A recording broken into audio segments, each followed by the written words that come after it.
A huge success, and it's showing 40 ships and submarines representing 13 partner nations in this big rim pack that we just had. Also, right now, as we speak, in Washington, D.C., the Chief of Naval Operations, Admiral John Richardson, met with South Korean Admiral Jung Ho Sub in the Pentagon, taking a look at U.S. and South Korean Navy leaders discussing regional security. Well, it's about time we discuss that, because we're right in the middle of the region last time I checked, and we don't have the right stuff. And I can tell you who does have the right stuff: Riki Ellison from the Missile Defense Advocacy Alliance in Washington, D.C. as we speak. And we just want to know, after a letter written by every single politician in Hawaii to the president saying, we need, our guys have to have the stuff that we test. I don't know if it's as simple as that or not, and I hate to begin Aloha Friday on a sour, ugly note, but we got to do that. Riki, good morning and welcome to the program. How you doing, my friend? I'm good. Aloha, Mike. I know you're concerned because I read your piece on the website this morning about the two new these no-dong missiles. These guys just keep doing stuff, irrespective of the rest of the region's feelings. Where are we, and why are we lacking what we need here? Well, North Korea is just on a very dangerous curve. This is their 27th ballistic missile test this year. This is almost doubled their entire testing from last year. They flew into Japanese economic zone waters on Wednesday. They have denied 27 times the United Nations Security Council ban for these. They are not paying attention to the banning of what they're doing here. They have sophisticated, they've gotten more confidence, they've got more reliability on their rocket force, that they do have nuclear capability as well to threaten the region, and you are absolutely right. Hawaii is in the smack middle of that region. Maybe people here don't understand what we're missing. I mean, we've done a great job, you and I, over the last, many years, painting a great picture of how participatory Barking Sands is and Kauai and Hawaii is, and all these tests, all these systems that got perfected here, and yet we lack the armament, or I shouldn't say armament. Mike, you're not missing anything. It's all there. Yeah. You have everything there that you need to give Hawaii more protection than it has today, right now. It's all there in Hawaii. You don't have to come to America to get it. You don't have to come to mainland. You don't have to go anywhere else.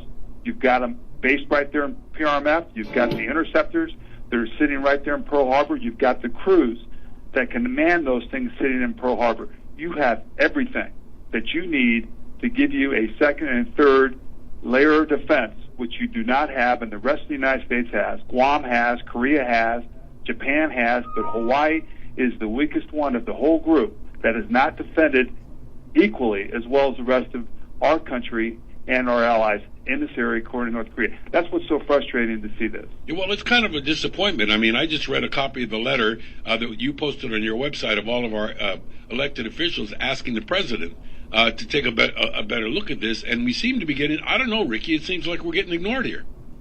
I think there's a lot of bigger issues that are at hand, that they are ignoring Hawaii again because they don't want to get into conflict. They don't want to accelerate. They don't want to have, before he leaves office, before President Obama leaves office, there's a tendency right now to just ride it out and not do anything proactive.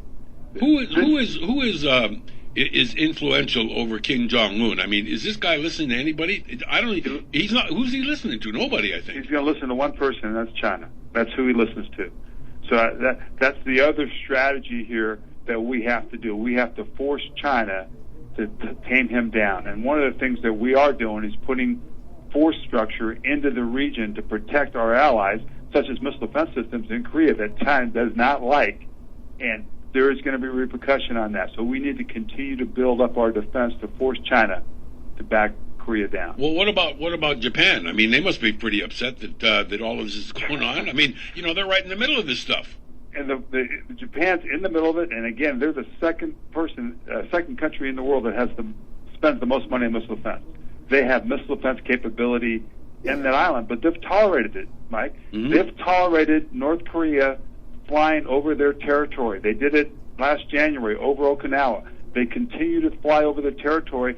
They've tried to ignore it, and they've continued to abuse those national sovereignty issues. So that's an issue for Japan, and I know what to do with that, but they have the right. They can get more capability if they want, but their politicians have to stand up and say, this is not right. We need to draw a line there. I don't think they want to draw a line. Well, here's the thing that puzzles me. Remember that old show that David Horowitz guy that used to say, I'm mad as hell and I'm not going to take it anymore. I'm thinking that a lot of people here in Hawaii are starting to feel that way, because here we are, like you said, we got everything we need, but what's the problem? Why are we being ignored at the moment? I just don't get it.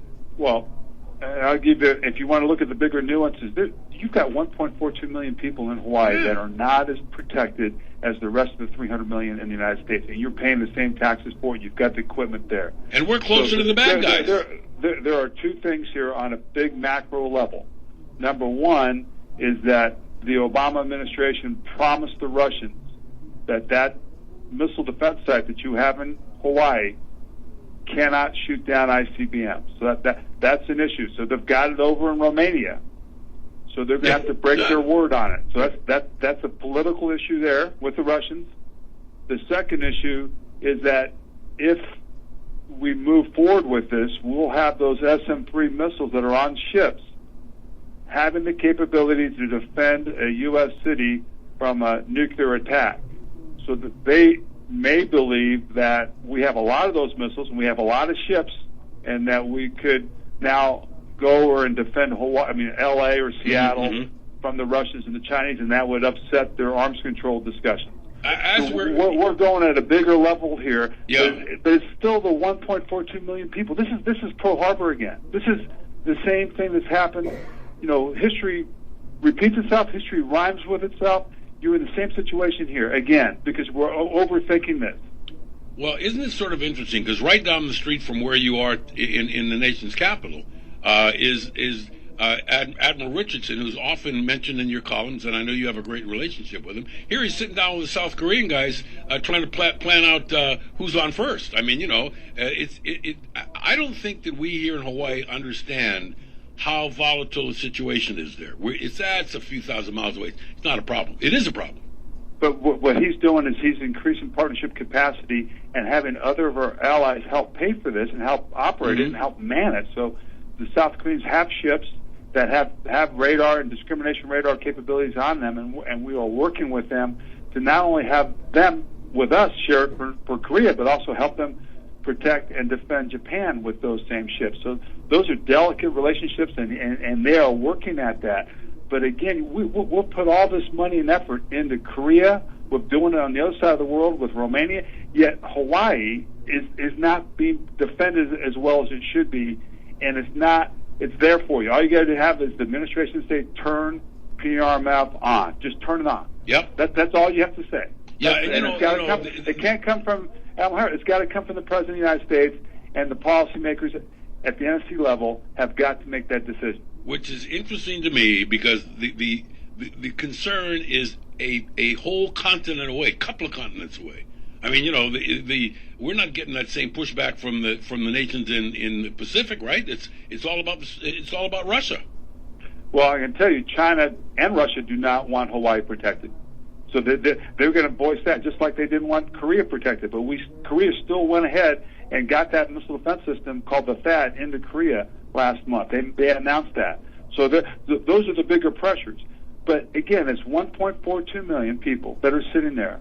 And we're just talking about emergency capability here to increase the reliability and the confidence that you can shoot down a nuclear missile from North Korea into Hawaii.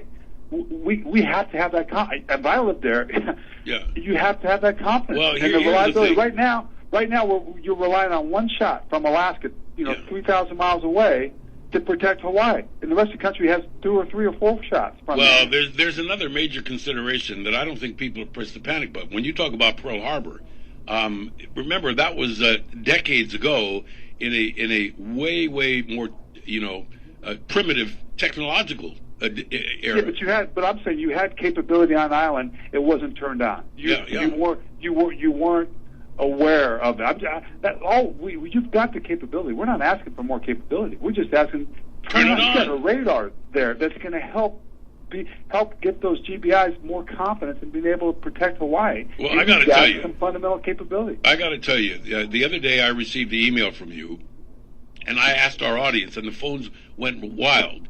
And people actually sent me, and I sent along to you, some pictures of the golf ball in the harbor. I mean, instead of the golf ball being out doing its job right now, it was sitting in the harbor. Maybe we just don't get it. And again, we don't have the money. They made the decision that I believe the vehicle's only got 160 days. It's allowed to be at sea, and the rest of it doesn't have any money to do that. It has to be towed out to the near Midway Island to be effective to protect Hawaii and giving that algorithms and the discrimination wavelengths to the interceptors so they can have more confidence of striking down exactly the nuclear warhead coming in. But it's in the harbor. As you said, everybody knows it's in the harbor. Yeah, you can see it. I mean, when citizens can listen to my radio show and take a picture on their phone and send it to me and I can send it to you, it's right there. And it's pretty obvious. If it's either here or it's not, right? And without it being out there, we're not very good. Yeah. Our reliability goes way down on our confidence on protecting our country, protecting Hawaii. That vehicle is only for the protection of Hawaii, because all the rest of the missile routes from North Korea go above Alaska, above the North Pole, where we've got multiple sensors. We've got radars and land-based big early warning radars that are in place to see all this. We don't have anything between here and North Korea. North Korea has a different route over the ocean. Yeah, exactly. So you have to put that radar way out there so it can give you that information. And just think about it, Mike. It's like playing baseball out here. You know when the ball hits the bat. We've got people, the sensors and heat sensors, you can see that. But when that ball hits the bat, it breaks up into maybe 5,000 pieces of stuff. Yeah. And it's going to float now all across the field. And you've got your catcher playing outfield there. But right now, he's got to shut his eyes. He's got to shut his eyes. So, because he can't see all this stuff. And at the last minute, he's got to open them up and try and figure out what to catch. We've got to deal with this. We've got to create persistent radar coverage across the Pacific to protect Hawaii. I'm just giving you the fundamentals here, yep, besides the actual intercept. Well, here's the thing that I get concerned about. We always say, all right, we're going to try and go off and have a weekend today. What's the fix? How can people get more informed, and what needs to be done to let our leaders know that, number one, we're aware, and number two, we demand the protection that we think we deserve? Well, I think you're on the right path. You're a Democratic-controlled Congress, State House. Their voice is there. They've written the letter. They did. What more can we do? We got to keep pounding on it, because ultimately the government's responsible to the citizens and to the constituencies, saying, "Hey, Mike, the defense budget is $600 billion, yeah, and you're not being defended." That's the Yikes. Article 4 in the Constitution of the United States. You need to be equally defended as the rest of the country, and you've got a real threat here that's continuing to grow, exponentially. Well, we already know that the president decided his library is going to be in Chicago, not here, but it seems to me as a parting gift of the Obama administration to Hawaii can be to enable us to defend ourselves. That's all. And what we're saying is you're defending yourself better than you're currently defending yourself. Yeah, right? That's what I mean. So Turn it on. We're giving you second or third shots and emergency capability with the PRMF Aegis Ashore site that's sitting out there. And you got a couple interceptors here, and you've got the crews, and you can turn it on, and you can send a message back to Korea that we got this. We got what we need. We're covered down. Don't come messing with us, Hawaii. We're covered. Isn't it ironic? Isn't it ironic, Riki, that over the years we have been such a key player in the development of all of these defense programs and equipment, and we're the least prepared to defend ourselves? That's boy. I'm stunned. I'm stunned on this right now still. Yeah. Well, listen, I want people to know what's up. I'm going to point them at your website. They got to continue to support their representatives that represent them. And that's right. And demand this, and have them get up in Congress. That's what they're supposed to do in Congress. Yep. And get the government to turn. Well, I've read a copy of this letter that's on your website. I think people should go and look at this thing. I hope you still have it posted up where they can see it. It is posted. Yeah, this is from the State House. Every single legislator signed this, and asking the president to take a look at this enabling, PRMF to be a player, to help us in and letting the bad guys know that we're capable. So don't even think about coming around here because we'll shoot you down. That's absolutely right. Well, have a terrific weekend, Ricky. We look forward to getting into more stuff real soon. Thank you, Mike. Aloha, I appreciate it. There you go. Ricky Ellison. Just search missile defense. You got to check this out. This is an interesting letter from all of our legislators. It is 22 minutes.